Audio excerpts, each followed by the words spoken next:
But if we changed the policy, it would change everything. We would have our troops, so we wouldn't have troops in 130 countries. We have like 780 bases around the world. And then we say that we're not an imperialistic nation, that we are only there to take care of the people who need humanitarian help.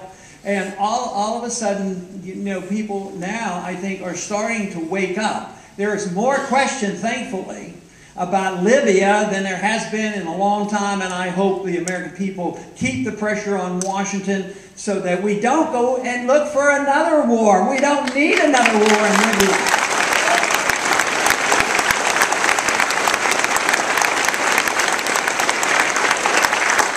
But you know, 2 or 3 weeks ago, before this whole thing broke out, but we knew that Gaddafi was being demonstrated against, I introduced a resolution. And it was a sense of Congress resolution to try to call attention to this. And the resolution simply said, if they would have brought it to the floor, it simply said that, that the President, Mr. President, you don't need to impose a no-flight zone over Libya without coming to the Congress to get the permission. That's all it said. Of course, nobody paid any attention to that.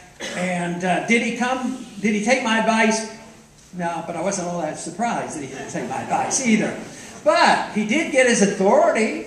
He went to the United Nations to get his authority. The United Nations says it was okay.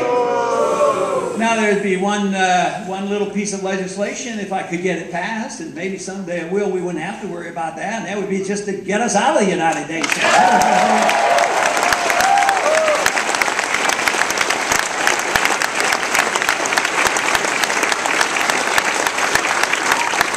It started rather quickly after the United Nations was formed. I mean, Truman took us to war. It was under a UN resolution. And that war hasn't even ended. We still have our troops in Korea. I think it's time we come home from Korea.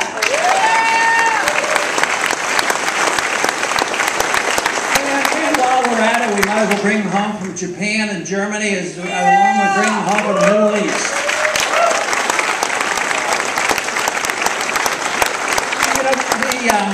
The troops will come home, but it's going to be under different circumstances because I'm not going to win this debate, and I understand this. But we'll win this argument if you support this position because we're going to run out of money, and that's going to be very, very dangerous because under those circumstances, we don't know exactly what kind of government we will have, and that will be the challenge.